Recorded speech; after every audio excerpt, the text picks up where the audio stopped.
visi dan misi yang ketiga tentang laporan saya kan punya visi misi. Saya dulu untuk mendapatkan dia itu saja menunggu tahun, Pak. 4 tahun. Sejak 95 sampai 98. Jadi selama ini dia memang hidup ya berganti-ganti pasangan, berganti tempat, berganti alam. Seperti ulo melungsungi, Pak. Berada di Ngerang, berada di tempat-tempat lain di Kayen. Dan saya percaya dan sangat yakin bahwa ada sesuatu misteri besar. Di saat istri saya melakukan seperti itu pasti akan ada syarat-syaratnya. Jadi mau kembali dengan syarat-syarat, saya harus begini, nanti cari celahnya. Saya harus awake kuru, saya harus ganteng, harus kaya, harus menuruti keinginan dia, minta mobil harus mobil. Walah kalau minta Pak harus kok sulapan, hari ini harus ada ini, kalau enggak saya akan minggat. Hari ini saya minta kulkas, harus ada kulkas. Enggak melihat saya tuh kerjanya kinerja sulapan, salto Pak. Pokoknya saya harus gini loh, iku ndek ben anakan kethek wanana pokok ngene. Aturane kok wangel ngene iku. Nekan wong, ngancam wong, nindes wong, mengultimatum orang. Tidak dari kerjanya sendiri. Hasilnya dinikmati ya istirahat adem-adem. Wah, panas Pak, panas. Adu-adu sana, adu-adu sini. Cari menangnya sendiri. Tapi saya percaya ada waktunya, ada saatnya hukum alam itu berjalan. Kalau hukum kepolisian, hukum etika, PNS dan sebagainya itu tidak jalan, ada hukum alam, ada karma nanti. Ada saatnya Saudari Wiwi ini mendapatkan hasil dari perbuatannya. Penghasilannya nanti akan mengucur terus, yaitu penghasilan penyakit. Gitu ya. Jadi bahwa satu saat pasti ada. Kalau mau kembali minta syarat-syarat ini, itu rekayasa Pak, pengadilan ya rekayasa. Suratnya tidak dikasihkan saya, tahu-tahu versteh, sudah selesai versteh. Jadi tidak lagi perlu ada aneh-aneh neko-neko persoalan yang dibesar-besarkan, apalagi sampai ada urusan kriminalisasi. Kalau soal penghasilan selama ini sama-sama ngojek Pak, sama-sama belantian, sama-sama menjadi maklar, mulai maklar lemah, maklar batu, bata, pasir, dan jual beli. Misalkan memang ayam dari gunung sana ya dibawa ke kota, dibeli orang, dan penghasilan lain yang mengikat pada Ibu Indah yaitu sebagai PNS harusnya dipertanggungjawabkan, yaitu insentif tunjangan gaji itu ya.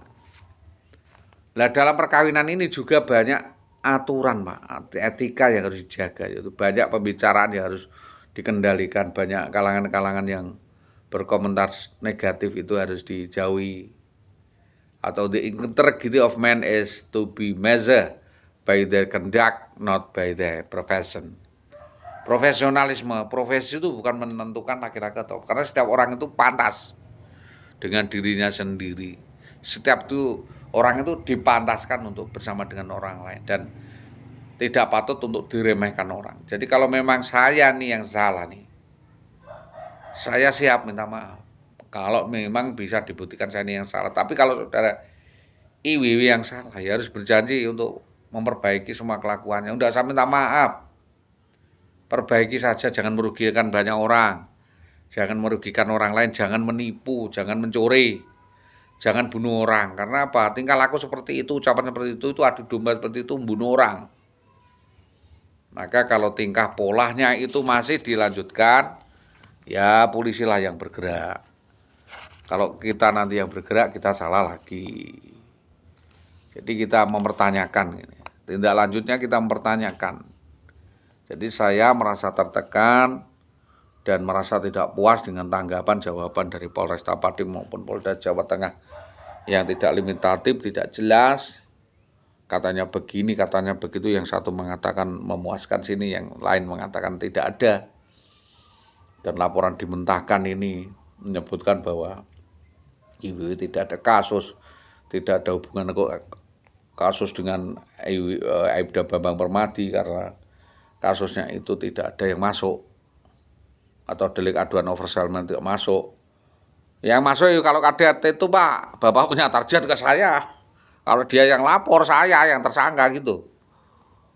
Saya tidak tahu, saya tidak memanajemen dia. Tidak ada hubungan personal maupun apa lagi. Jadi kalau kita ini masukkan ke overspell, ya, saya target. Di mana masyarakat khususnya di Tambak Romo tahu adanya kejadian ini, di Koryo Kalangan juga tahu, di Jelawaran Gabus tahu, dan pernah terjadi, yaitu kasus penculikan, perampasan, pemerasan, aksi brutal arogan anarkis di Mojolawaran Gabus yang melibatkan dia diculik, dibawa kabur oleh BBPM, ditempatkan di rumahnya. Setelah itu tidak ada kejelasan, indikasinya tidak baik. Dan IWW sampai sekarang dipindah-pindahkan kos, dipindahkan rumah, menghilangkan jejak ketersangkaan lainnya, karena memang melibatkan banyak orang, menjadi Nina Bubut, jadikan boneka, dimasukkan almari, dijaga kiri kanan karena kejahatannya banyak.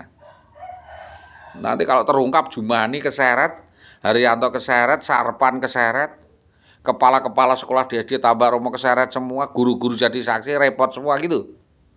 Pasti itu. Tunggu waktunya. Udah bilang sendiri Pak Bu Sukawati. Suatu saat Pak Didi pasti datang ke situ. Bukan saya yang datang, kepolisian. Ada rekayasa masif pemerasan kepada saya dan penculikan terhadap istri saya, penguasaan terhadap istri saya. Maka dari ini kepada Bapak Kapolresta Pati, Bapak Penyidik, dan Bapak Kasat, dari urusan intern kepolisian dan kedinasan inilah terkait, ini harus ada pembinaan. Kami minta petunjuk, ada pembinaan. Pembinaannya di Kamtipmas, diundang, karepmu piye gitu. Kalau nggak mau wonge balekno duwite wis ngono wae. Wis jual beli wae. Wonge ra mbok kelono ra mbok gawe. Akses ra mbok mangan kok mbok tuntut. Orang menuntut itu timbal balik. Kalau bapaknya yang ngerawat, anaknya mesti timbal balik. Jadi urgensinya kita lanjutkan, perkaranya saja kita gelar. Yaitu overspell antara Indah dan BBPM saja itu. Selesai. Dicatat. Dan esensinya kembali, saya tetap akan melaporkan terus perkembangannya. Terus, nanti kita terus. Ya, terus sampai semua itu jelas, ya, terbaca oleh masyarakat dan terbaca oleh para pihak dan menjadi faksi atau faktum di dalam rangka pendisiplinan PNS. Jadi di situ ada integritas moral, integritas orang PNS. Orang pantes Pak. PNS itu ada kepantasannya. Kalau perbuatannya seperti itu ora pantas, blas ora pantas, Pak. Harusnya memimpin menjadi suri toladan. Jadi ada itu di keputusan presiden kan ada cukup jelas bahwa integritas, definisi integritas itu tahu Bapak. Integritas itu kemampuan bertindak sesuai dengan norma, nilai, etika di dalam organisasi, dalam instansi. Di situ organisasinya korpri. Ya orang ngono carane. Yang kedua adalah komitmen. Punya komitmen, wong dindel cangkeme Pak. Komitmen sing ngomong apa ya tanggung jawabe piye. Mbah piye carane kudu iso. Nah, Prabowo menjanjikan MGD makan gratis kepada siswa. Ya mbah carane untuk duit kondi, mbah utang kondi. Ya harus dilaksanakan wong itu program. Itu polisi menjanjikan juga begitu. Komitmen itu kemampuan atau keadaan kemampuan untuk menyelaraskan sikap dan tindakan seorang PNS untuk mewujudkan tujuan dalam kepentingan organisasi, kepentingan dinas daripada pribadi atau golongan. Ini kepentingan organisasi, kepentingan masyarakat. Yang kedua yaitu disiplin. Disiplin itu kesanggupan pegawai negeri itu untuk mentaati kewajiban dan menghindari larangan-larangan yang ditentukan dalam peraturan perundang-undangan dan peraturan kedinasan. Apabila tidak ditaati, itu namanya melanggar disiplin, dapat dijatuhi hukuman disiplin. Definisi Pak. Yang E ini dengarkan ini. pegawai negeri harus bisa bekerja sama, luas. Orang apa ora senengi langsung ngencet tuh, bukan pegawai negeri. Seorang pelayan itu mbok gondu iso jajaran, Pak. Gondu pribadi. Kerja itu tidak boleh gondu. Sama saya ini kan kerja bersama. Bapak nggak seneng sama saya boleh. Kalau di rumah atau tapi kalau di instansi Bapak walaupun gonduk sama saya, Bapak pelayan saya. Saya masyarakat, Bapak ini utusan negara untuk melayani masyarakat. Nggak boleh menghindar, gonduk itu nggak boleh diungkapkan terus jotosi saya, nggak bisa. Bapak nggak profesional kan begitu. Jadi harus kerjasama. Kemampuan PNS itu bekerja sama dengan atasan, rekan pekerja, bawahan di unitnya, serta instansi lainnya. Dalam rangka menyesuaikan tugas dan tanggung jawab yang ditentukan sehingga mencapai daya guna dan hasil guna dan kemanfaatkan sebesar-besarnya. Yang huruf M yang dimaksud kepemimpinan adalah kemampuan seorang PNS dalam memotivasi dan mempengaruhi bawahannya. Lu mosok pimpinan kepala dinas koordinator itu menasihati bawahannya kok mentah. Lah saya tak guyu toh, Pak. Kita kandhani kok. Sampai nasihati si Indah ini gak akan masuk. Diguyu, Pak. Disikap norok ya, Pak, sampean. Lemah. Atasannya rantah semua, Pak. Pak polisi tolong ya. Netral gitu. Guyu kan ngrasakno.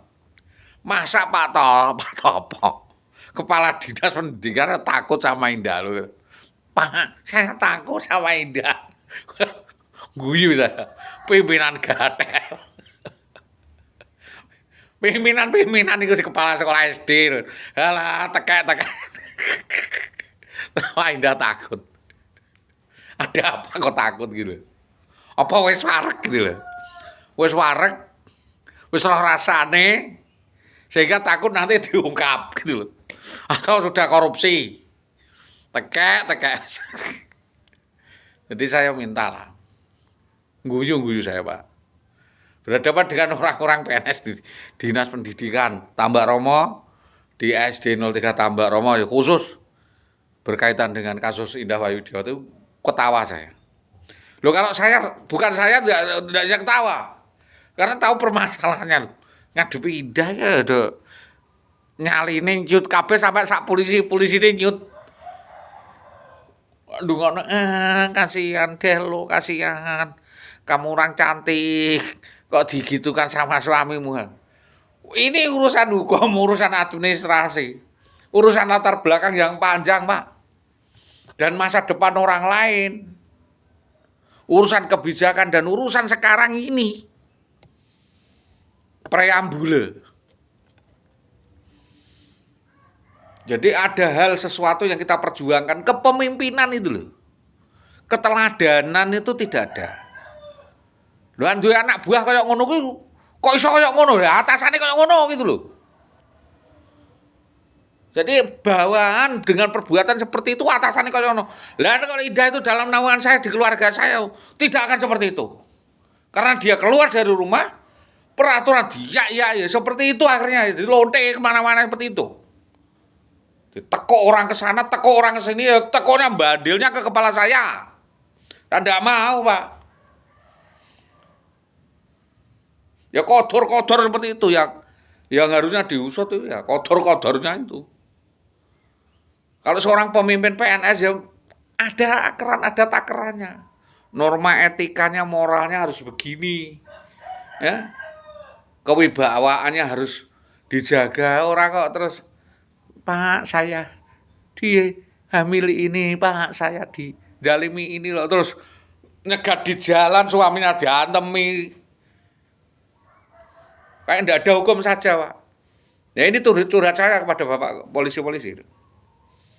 Polisi ini biar berfungsi. Nanti silakan dicatat itu. Catat menjadi memo penanganan gimana nanti didiskusikan disampaikan tembusannya kepada BPKAD, Kesbang Lingmas, Kesbang Pol, Satpol PP, BKPP, Inspektorat, tentang gimana kebijakannya nangani pegawai-pegawai negeri, PNS-PNS atasan seperti ini. Apa dipecati kabeh wae. Ben ngarit golek sing profesional. Enggak tahu aturan. Jadi kemampuan PNS ini dalam rangka memotivasi dan memengaruhi bawahan atau orang lain yang berkaitan dengan tugasnya dan tercapainya suatu tujuan organisasi. Ya organisasi, negara. Dan pejabat itu memiliki kriteria penilaian. Ya, penilaian kerja, penilaian sikap, tindakan, sepak terjang. Yang dimaksud penilaian di situ ada penilaian skor, Pak. SKP-nya 60%, perilaku kerja. Perilaku kerja itu cuma 40%. Perilaku kemasyarakatannya itu 60%. Yaitu bentuk catatan pembinaan PNS. Kalau dibina tidak bisa dibinasakan, pecat. Jadi titik prestasi kerjanya itu cuma 40%. Lainnya ya hubungan-hubungan di luar itu. Karena sifatnya pelayanan masyarakat. PNS itu pelayan masyarakat, Pak. Diciptakan negara untuk melayani ben kepentingan masyarakat itu. Di situ tentang pendidikan yang didik yang baik. Nah, sikap wataknya seperti itu, blarutan enggak. Suaminya sendiri difitnah sendiri. Dipersekusi, direkayasa dengan oknum polisi. Dengan preman-preman jalanan. Nah, sekarang kriteria penilaian. Ya, penilaian ini. Kriteria penilaian seorang yang mau dinilai apanya. Pejabat penilai itu tak lain adalah beberapa pejabat penilai setingkat pejabat penilai atau atasan langsung yang ditunjuk oleh atasan pejabat penilai di lingkungan unit kerja masing-masing. Bapak Kepala Dinas, Pati ke koordinator nanti menilai, merekomendasikan iki ngene. Maka dalam hal ini pejabat penilai lain yang setingkat dengan pejabat penilai, maka penilaian dilakukan oleh pejabat penilai yang ada di lingkup organisasi yang bersangkutan. Dalam hal ini stakeholder secara langsung kan kepala sekolah kan tahu perilaku keseharian, latar belakang kejadian yang dilakukan dan lain sebagainya. Kalau itu cuma sekedar perkara kecil ya masalah, nggak masalah, kecil. Tapi ini perkara besar, Pak. Tentang pelanggaran hukum. Tentang sebuah konspirasi untuk adanya SKP jabatan. Itu ada poin-poin kalau melanggar ini maka hukumannya ini. Kalau tidak berbagi dengan pasangannya nanti akan dipantau pelaksanaannya di dalam perkembangan kegiatan bekerja itu. Di situ ada kualitas, ada kuantitas, ukuran jumlah hasil kerja. Ada kualitas, ukuran mutu hasil yang dicapai. Ada ukuran waktu, ukuran lamanya proses itu dicapai. Itu kegagalan. Proses penanganan perkara mulai dari tahun 2011 sampai di akhir pada 2025 kok nggak jalan. Itu capaian apa wih? Harusnya terstruktur yang jelas, tersubordinasi, tersubstitusi, ya, tersebarkan sampai ke tujuan. Suruh bagikan susu, bener ini Pak Prabowo, betul itu Pak. Kalau Bapak memproduksi susu, jadi kan bagikan, Bapak bagikan ke guru-guru itu, ke dinas SKPD itu, ora tutup Pak, didol lo dalan. Berasnya dibajok no dalan, didol lo dalan Pak. Bantuan BLT dan sebagainya, lu iku era dikene Pak. Ini penyerobotan. Di situ negara kan membantu saya melalui istri saya. Sejumlah nilai nominal, insentif, tunjangan suami dan sebagainya. Lah kalau isi suaminya kaya raya dan cukupan yang mungkin nggak ditagih. Lah saya nagih dan menuntutin karena keadaan saya. Ada nilai-nilai di situ, bukan nilai uangnya saja Pak. Nilai-nilai kemasyarakat, kemakmuran dan nilai kemanusiaan. Di situ kan ada Pancasila, ketuhanan yang Maha Esa, kemanusiaan yang adil dan beradab. ada kemanusiaan yang adil. Apa adil pejabat seperti itu? Jadi unsur-unsurnya kualitas, kontinuitas, ya, kuantitas, waktu, tempus, biaya. Jadi besaran jumlah anggaran itu sudah ditentukan. Kok terus nanti uangnya saya pakai ini. Lu kok bapak yang ngatur? Yang ngatur dari sana itu kan itu harusnya plotnya ke sini. Kalau itu insentif suami, ya disampaikan suami, mekanismenya bagaimana? Oh, lempar-lemparan kok Pak. Saya tuh geblek sendiri hari Dinas Tambak Roma itu geblek saya. Ranu Pak, saya lagi sibuk orang sana. Pak nanti hubungan kepala sekolah sana. Nanti suruh sana, nanti di dinas sana loh. Koplak. Merit sistemnya enggak jalan, sekakean jabatan itu loh. Memang latihan pramuka, emang saya ini telek atau keletong sapi yang di bawah aliran sungai gitu, milih-milih hancur. Saya orang apa? Kalau dibanggup bal-balan, gibal-gibalan rono rene karena kewenangan nggak jelas ini, saya kesel makanya saya lapor di kepolisian Pak. Terkait penyalahan wewenang jabatan di Dinas Pendidikan Tambak Romo, di SD 03 Tambak Romo. Di situ ada waskat jabatan penilaian kok. Saya tuh tidak mengganggu, saya pengen bener piye gitu loh. Kalau ada sanksi dipecat ya dipecat, kalau sanksi turun pangkat. Ini sistem, ini negara. Kalau saya ini kan sudah ada ukurannya, pasal 9 juga lihat. Faktor-faktor di luar kemampuan individu PNS kan dibantu oleh konsorsium di luarnya. Indah jadi PNS itu karena perjuangan saya. Ada perjuangan keluarga saya. Ya memang ada perjuangan mertua. Lah kok setelah jadi dibajong, digadok sama Bambang itu, terus diculik, bojone diantemi itu guys. Bejat kabeh, rusak sistem itu. Lah sekalipun begitu harus ada tindak lanjut, ada sanksinya. Dan kepolisian sudah melakukan tindakan itu dan memecat atau memutasi, mendemosi saudara Bambang. Nah sekarang Dinas Pendidikan tindakan yang terhadap Indah bagaimana? Pertanyaannya seperti itu loh Pak Kapolsek. Kalau saya yang melindungi Pak Kapolsek, Bapak Koramil, saya sampaikan ini, intelijen bersama kok. Wong PNS yang bejat-bejat seperti itu kok. Bejat dan bejijat. Orang sesuai tupok sini tugas iki mulang ya wis mulang balik gitu. Ora menggak nang hotel dedemenan.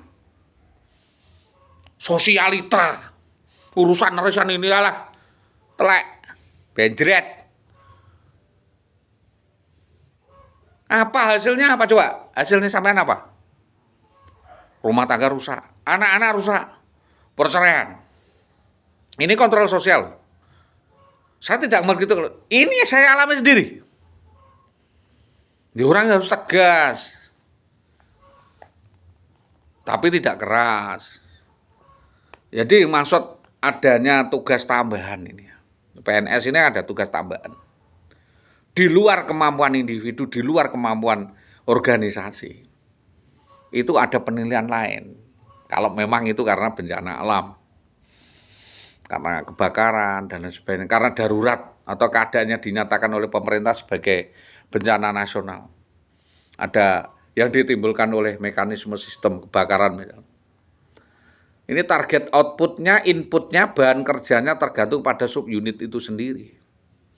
Maka penilaian prestasi kerja PNS yang bersangkutan disesuaikan dengan kegiatan di luar SKP yang telah ditetapkan pada tahun tersebut serta menjelaskan kronologi kondisi yang terjadi sehingga menjadi bahan pertimbangan bagi waskat jabatan pejabat itu di dalam menilai. Jadi penilai ya dinilai untuk menilai PNS. Dan saya menilai diri saya sendiri. Saya ukur-ukurnya penilaiannya saya seperti ini. Wis koyo ngene iki, Pak. Ngape elek saya bawa sendiri, saya nilai sendiri. Cara ketoprake nyumet mercon dhewe, salto dhewe, Pak. Swasta kok. Memikir sendiri, tidak ada instruksi, tidak ada jenjang hierarkis. Kalau saudara IWW kan ada jenjang hierarkisnya. Saya tanyakan kepada kepala sekolahnya kok ngelepat. Saya tanyakan kepada kepala dinasnya ngelepat. Ada apa? Kan harusnya dijelaskan. Anak buah jenengan ini demenan apa jenengan demeni? Kan begitu. Jadi reorientasi pelayanan organisasi ini adalah sikap kerja, perilaku kerja seorang PNS yang memberikan prestasi terbaik pada lingkup organisasinya. Memberikan pelayanan terbaik kepada masyarakat yang dilayani, antara ini adalah kepada masyarakat, kepada rekan kerja, kepada atasan, lingkungan unit kerja terkait dengan instansi lain. Dinilai semuanya. Kehidupannya, rumah tangganya, hubungan dengan anak, dan sebagainya. Makanya itu komitmen itu penting. MOU, Memorandum of Understanding. Jadi PNS itu dijanji tidak akan begini dan begini, kalau melanggar ini sanksinya ini. Nah, Indah ini parah kok. Nyolong iya, maling iya, ngerampok gendaan iya, kawin-kawinan siri, lari dari rumah, ngrekayasa kasus, menipu manipulasi, utang nggak mau nyaur, rese, meres orang, perintah orang untuk membunuh suaminya biar dapat asuransi, melarikan diri dari tanggung jawab. Kebek Pak Sundukane. Kan Bapak bisa menilai. Meresahkan lingkungan guru dan lain sebagainya, mencemarkan Kota Pati ini. Loh kok ditutupi sama Haryanto? Apa Haryantonya juga seperti itu? Jadi konstruksi bangunan hukum dari bentuk rumah yang seperti itu ya pondasinya lemah kan gitu. Pondasi pemerintahan di Pati itu ya seperti itu. Akhir duwe kuasa sewenang-wenang sak penake dhewe, sing penting duit. Wis. Selesai. Ini kritik saya terhadap pemerintahan Kabupaten Pati selama ini, sampai ada pegawai negeri kelakuannya bejat seperti itu, ngerusak sistem aturan, tata aturan, norma etika, dibiarkan sekian lama. Salah Haryanto. Halusnya seperti protoli poklek gulune buak wis ora syarat terus, ora pas. Cari yang bener-bener, yang baik-baik, yang kuat duwe pangkat. Ora preman-preman bayar jadikan jabatan. Lah Suroso iki duwe Los Angeles nang gone LI pirang-pirang lokalan dodolan begengek ije dadi pegawai kok. Nyata-nyata dodolan begengek, Pak. Sudah tidak tugas selama 12 tahun minggat di Kalimantan. Balik-balik SK-ne ije lho, penak men to. Udah minggat ke Kalimantan, balik-balik SK-ne ije. Lu penak. Gak ada sanksi. Wassalam.